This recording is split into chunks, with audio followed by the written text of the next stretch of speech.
Trying to fall asleep when it's hot out is the worst. I have lived in so many places where I didn't have air conditioning or my air conditioning was broken. Last year, it got up to 98 degrees in my house because my AC was broken. So I have a whole bunch of tips for you on how to fall asleep when it's hot out. Let's go. So my first tip for you is to use a cooling towel. And this isn't just a normal bath towel that you dunked in water. It is a towel that has thermogenic properties that make it feel cool to the touch. And I find this beneficial for a couple different reasons. Firstly, it is a lot more lightweight than just wetting a normal bath towel. And when I use a normal towel, it's dripping, water's getting in my bed, and then I take it off in the night, and then I've got water on my mattress, which is kind of gross. Using these towels, because most of the water is wrung out, it is very lightweight, it doesn't drip in your bed, and what I will do is I will lay it against my side or over my back to help me to fall asleep. And this is effective for a couple different reasons, and it kind of gets into my next part of this tip, which is to avoid cooling down your hands and your feet as you're getting ready for bed. So the reason for this is something called the distal proximal temperature gradient, which just basically means the difference between your hands and feet and the temperature of your core. So while you're awake, your core is about 2.5 degrees warmer than your extremities. But as your body prepares for bed and you're about to drift off to sleep, there's about a 0 degrees difference because your core temperature lowers, your extremity temperature raises. And I find that laying the towel across my core just helps it even more to tell my body that it is time to fall asleep so that I'm able to fall asleep a little bit more easily. So my next tip goes really well with my previous tip, and that is to sleep naked. I find it works fantastically to not have any clothing to trap in any body heat, and I find that having a fan on is a little bit more effective if all my skin is exposed and I'm able to get airflow across the entirety of my body. Now, I realize that's not an option for everybody depending on what your situation is, so my tip if you're in that situation would be to wear athletic clothes to bed. And I don't mean like the t-shirt that you got when you ran that 5K. I mean clothes that are specifically meant to be worked out in that have moisture wicking properties.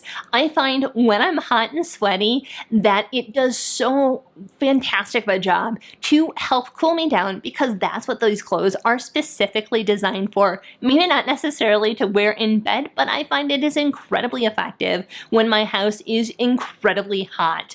And to go along with that, what I would do if you're going to try this out is I still would wear as minimal clothing as you possibly can. So like for me, what I would do is I would wear like a yoga bra and maybe some booty shorts just to still maximize the amount of skin that is showing so that I can still have airflow on my body. So my next tip is to stop your room from heating up in the first place. I am a huge fan of blackout curtains because I am absolutely not getting up with the sun, and I love to not have light streaming in my room. But I think a lot of people don't realize that in addition to having light blocking properties, blackout curtains also have energy saving properties as well. So basically, because they are so opaque and they are a lot heavier than other curtains, it's going to keep your room from heating up. So what I will do is I will keep my curtains closed for the vast majority of the day, and I find that because my room is entirely closed off, it is dramatically cooler than the rest of the house. I haven't measured it to tell you officially. If I were to hazard a guess, I would say it was at least a 5 degrees difference, so that's pretty considerable when your house is incredibly hot. And to go along with that, I'm sure some of you are like, well, but I rent, I wish I could drill holes in the walls, so I can't do this tip. And I've got something for you. So what I did when I rented is I would buy command hooks, and you're gonna wanna buy the ones that are the heavy dutyest one you can find. And you're gonna get a set of them, and you're just gonna put them up like you'd put up normal curtain brackets, and then you're gonna hang your curtain rod on that.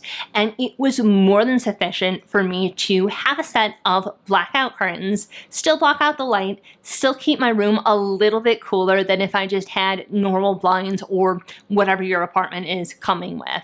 And even when I lived in a place where the management company was absolute assholes and came off incredibly easily, I still got my security deposit back. By the way, if you're finding this video helpful, give it a thumbs up so I know you're enjoying it. So my next tip is for after the sun goes down. That's when I'll actually open up the curtains to my room.